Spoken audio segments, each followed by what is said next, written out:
Earlier this year, Pete Hegseth's Pentagon tried to kill the E-7 Wedgetail program. Now, House Republicans are throwing it a $400 million lifeline in a stunning reversal of fortune for an aircraft that supporters say is critical to US dominance of the modern battlespace.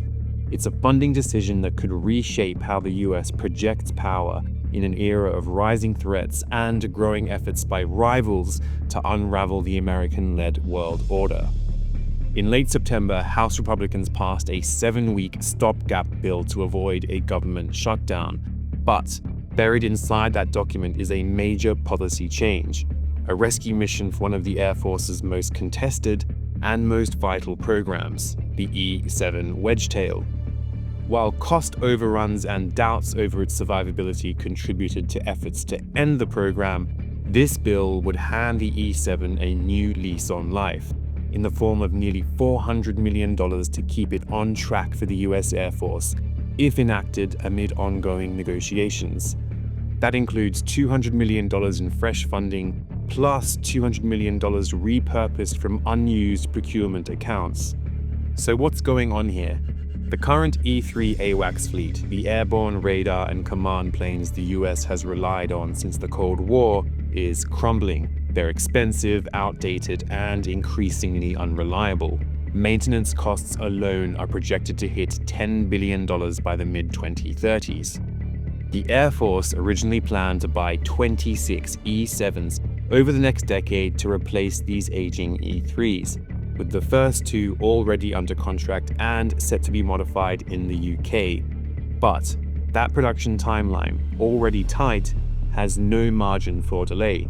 And that's exactly what this emergency funding aims to prevent, despite critics within the Pentagon trying to axe the program. This explains why House Republicans want to stick with the E-7, which is a capable, field-ready replacement for the E-3 before the US Air Force faces a genuine capability gap.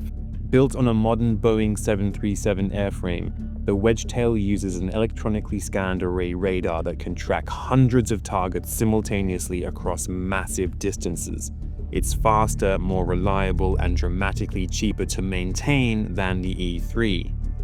The E-7 is a bit like a battlefield Swiss Army knife, capable of several vital functions. It directs fighters, manages electronic warfare, integrates missile defenses, and links forces across domains. The crew of 10, 8 air battle managers and 2 electronic warfare officers give it far more command and control muscle than any alternative.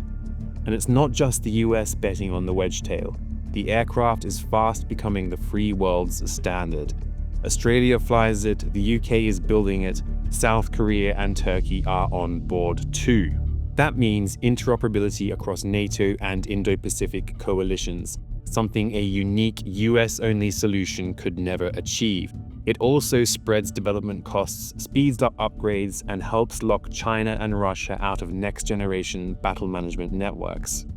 The first US airframes are being modified in Birmingham, England, with 150 skilled jobs created and 40 British suppliers tied into the transatlantic supply chain. That's an important part of this story because it creates a shared industrial base for surge capacity in a crisis. So why did the Pentagon first consider slashing the E-7 program? Defense Secretary Pete Hegseth has publicly favored shifting the Air Force's Moving Target Indication mission into space, arguing that satellites offer greater survivability in future conflicts. But many inside the Air Force and Congress aren't buying it. Air Force Chief of Staff General David Alvin has warned that space-based radar systems are nowhere near operational and may not be for years. Former Air Force Secretary Frank Kendall says they still struggle with power, resolution, and resilience under attack. Other voices have floated the Navy's E-2 Hawkeye as a temporary fix, but the E-2 was never designed for large-scale, multi-theater air campaigns. Its smaller crew, lower altitude, and limited radar range make it an awkward substitute, and it can't even refuel from most Air Force tankers. It's really important to note here that this debate isn't theoretical. In Europe and the Indo-Pacific, adversaries are investing in exactly the kind of systems the US is hesitating to buy. China's KJ-500 aircraft is already operational. and Beijing is fielding newer variants. Meanwhile, Russia and Iran continue to test Western air defenses with drones, cruise missiles, and electronic warfare. Congress has noticed. Lawmakers from both parties have pushed back hard against the Pentagon's proposed cuts, warning that the US can't afford to lose airborne command capacity in the middle of a global realignment. As shutdown talks continue this week, Congress is weighing a critical call.